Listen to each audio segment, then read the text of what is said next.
ကဲဒီတခါမှာတော့တငယ်ချင်းနေနဲ့အိမ်မှာပဲမူလုံးရေပေါ်စုပြီးလှုပ်ရှားပြစ်ခဲ့ပါတယ်ဒီလိုအချိန်မှာစားရတဲ့မုံလုံးရေပေါ်ကပို့ပြီးတော့အရသာရှိပါတယ်လုံးလိုက်ကြစို့ဒါလေးကတော့ ready made ကောင်းညင်းမုံ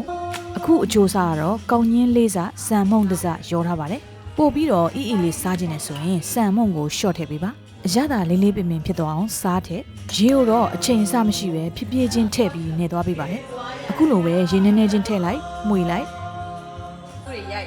မုံနေနေတဲ့အချိန်မှာတော့အနောက်မှာတော့စူကြမယ်ပျော်ကြမယ်အစီအစဉ်မှာရေကိုတဖြည်းဖြည်းချင်းထည့်ပြီးတော့မှွေသွားပေးလိုက်တာမုတ်သားတွေတဖြည်းဖြည်းနဲ့ညက်လာပါပြီ15မိနစ်လောက်မှွေပေးပြီးသွားရင်တော့တစ်ချက်ကြည့်မယ်မုတ်သားတွေကလုံးလိုက်တဲ့အခါမှာအခုလိုလက်မှာကပ်နေတဲ့အနေအထားဆိုရင်ရပါပြီပြီးရင်တော့မုတ်သားတွေပို့ပြီးတော့ညက်သွားအောင်လို့တေချာမျက်နှာပြင်လေးကိုညီညီလေးထားပလတ်စတစ်လေးအုပ်ပြီးတော့15မိနစ်လောက်ထပ်နှက်ထားပေးလိုက်မယ်ထညက်ကတော့အလွယ်တကူဝယ်လို့ရတယ်ထိုင်းရလာတဲ့ထညက်ကိုတုံးထားပါတယ်အတုံးလေးတွေတုံးထားတယ်အုံးသီးကိုလည်းချစ်ပြီးသားဝယ်သုံးပါတယ်မုံလုံးကြီးပေါ်လောက်တာကအရန်ကိုလွယ်ကူပါတယ်ကဲမုတ်သားလည်းရပြီဆိုတော့စပြီးတော့လုံးကြမယ်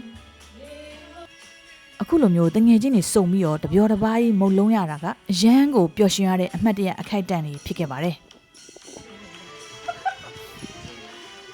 ကဲလုံးပြီဒီစီမလေးကတော့ရက်တောင်တစ်ချောင်းနဲ့ရင်မောင်းလုပ်နေရပါတယ်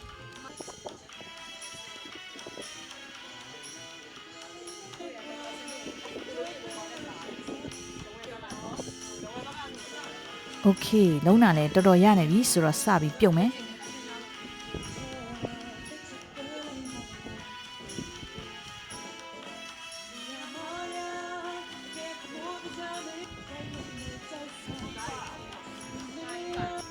မုံလုံးရေပေါ်ကိုထည့်တဲ့အခါမှာအခုလိုမျိုးရေဘွမ်းဘွမ်းစုနေတဲ့အချိန်မှာထည့်တာပိုကောင်းပါတယ်ပြီးရင်တော့မုံလုံးလေးတွေရေပေါ်တက်လာပြီဆိုရင်တော့မုံလုံးရေပေါ်ရပါပြီပိုဣကျင်တော့နည်းနည်းလေးစောင့်ပေးလိုက်ပါပေါ်ပြီးချင်းမခတ်ပါနဲ့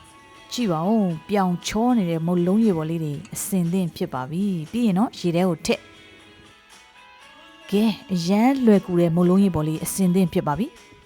အရင်ဆုံးတအိုးတော့လုံးတဲ့လူတွေအရင်စားမယ်အပေါ်ကနေအုံသီးလေးတွေဖြူ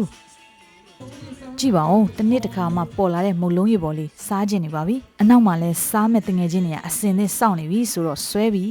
မုံလုံးရေပေါ်ကကြက်တန်နဲ့လူပြီးစားနေရလို့ချစ်တငယ်ချင်းတွေတော့ကျွေးဖို့မေ့သွားပါတယ်စားကြပါဦးနှင်းဟောင်းကစိတ်ညစ်စရာတွေရှိခဲ့မယ်ဆိုရင်အတာရည်နဲ့သာဆေးချလိုက်ခဲ့ပါတော့